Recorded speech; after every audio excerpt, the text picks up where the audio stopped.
Good morning, class. Today we're going to start understanding this question. Question number 5. Here you've been given a survey. एक survey conduct हुआ था एक colony में.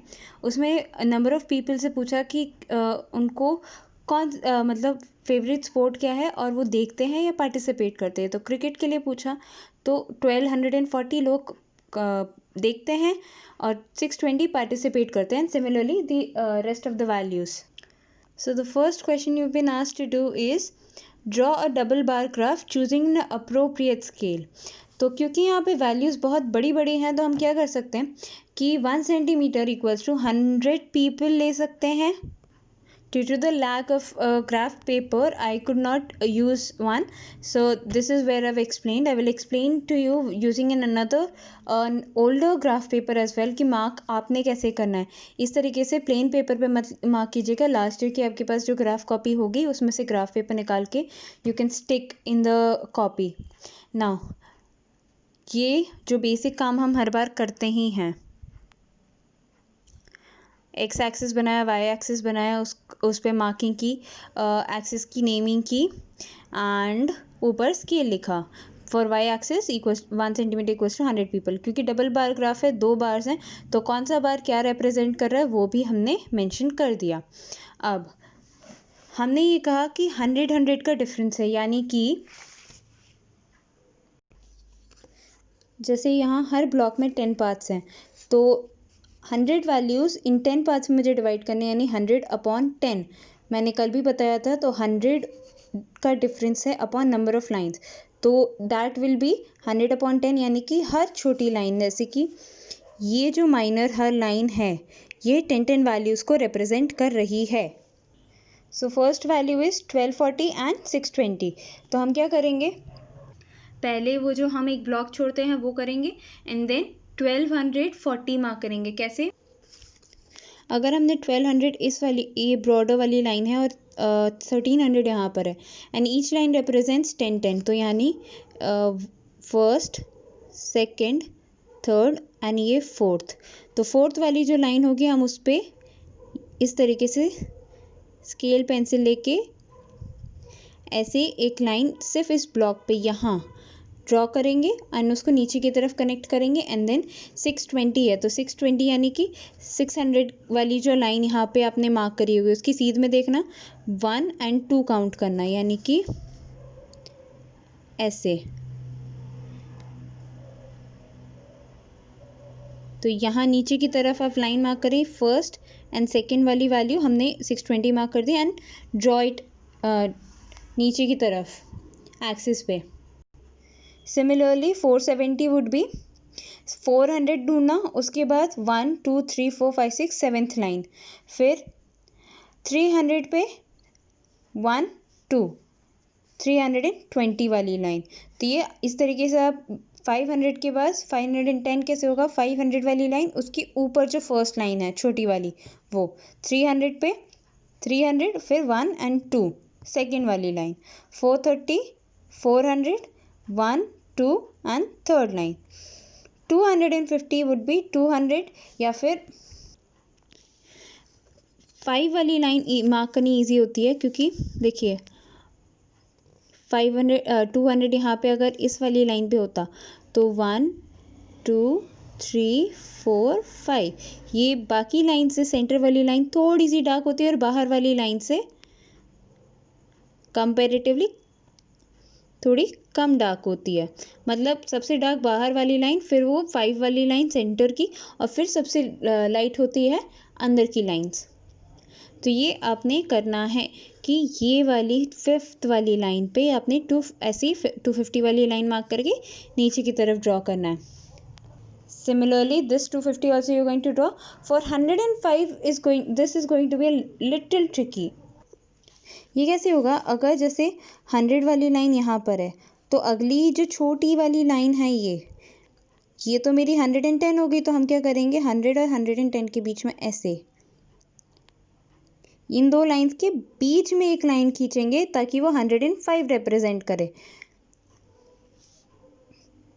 तो 105 के लिए हम क्या करेंगे,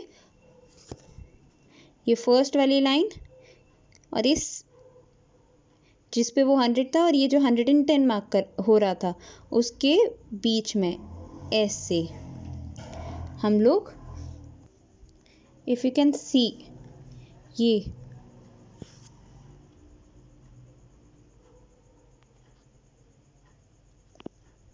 मैंने फर्स्ट लाइन डार्क वाली और उसके ऊपर जो 110 थी उसके बीच में ये लाइन खींची, तो ये 100 इस तरीके से आपको लाइन मार्क करके नीचे की तरफ इसको ऐसे फिर नीचे की तरफ आपको ड्रैग करके ज्वाइन करना है.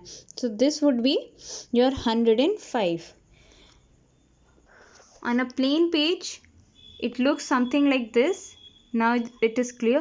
On a plain page it looks something like this, but on a graph paper you're going to actually count the lines and then mark it. I need the homework done and submitted by the evening. Other than that मुझे group पे कोई भी कुछ भी नहीं चाहिए. Just your work and your name, that's it. I don't care what it is or how it is.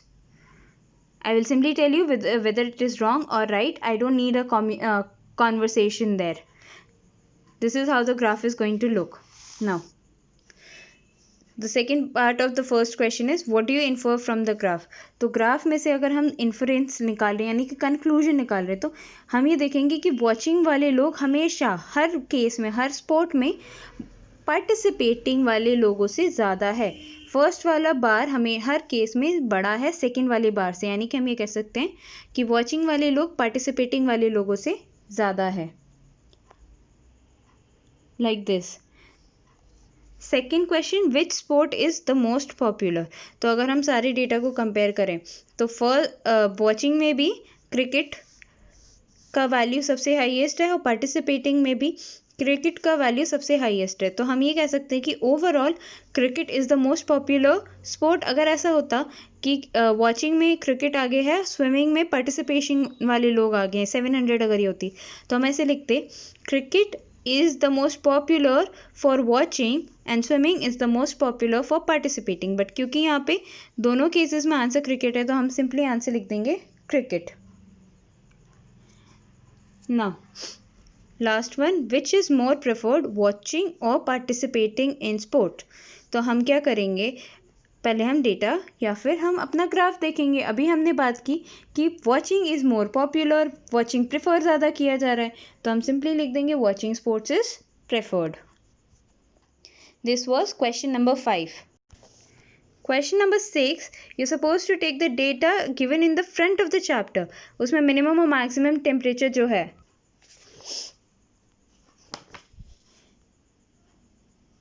this is the front of the chapter. This is the table you're supposed to graphically represent. City, the temperature, minimum and maximum. Minimum में हम सबसे smallest value देखें अगर तो ये है 21 degree, highest value यहाँ पे है 41 डिग्री. तो अगर 1 डिग्री का भी हम स्केल लेते हैं तो बहुत बड़ा ग्राफ बनेगा. तो उसका सोल्यूशन कुछ ना कुछ तो होना चाहिए क्योंकि 41 लाइन्स तो हमारी ग्राफ में होती नहीं है. तो I will tell you the solution. This question you are suppose to do it yourself as a homework, but I tell you how to make a graph easier.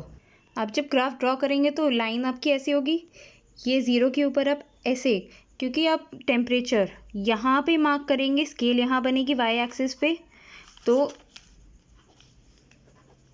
आप क्या करेंगे, ये वाला साइन ड्रॉ करेंगे वहाँ पे. This sign basically graphs में बनाई जाती है टू से कि बीच की वैल्यूज़ मैं स्किप कर रही हूँ. अब यहाँ पे मैं लिखूँ 21 ऐसे, या फिर ऐसे 20, 22, 24 लाइक दिस. तो आपका काम और आसान हो जाएगा. क्यों? क्योंकि 21 कैसे मार्क करेंगे, 20 और 21 की जो सेंटर वाली लाइन है, लाइक जो बिल्कुल बीच में से जा रही है, वो होगी आपकी 21. यहाँ पे डिफरेंस आपका 2 डिग्री का है, तो 2 degree divided by 10 would be 0.5. तो ईच लाइन वुड रिप्रेजेंट 0.5, 0.5, यानी कि हर 2 लाइन पे आपका 1 डिग्री आएगा. सॉरी, नो, जस्ट रिमेंबर, अगर आप ग्राफिकली वो बना रहे हैं, यहाँ ये अगर 20 है आपका और ये अगर 22 है, तो ये जो सेंटर से लाइन आपकी जा रही है, दिस वुड बी 21. तो like this you can draw. This is the scale that you can use to actually write on top of the graph.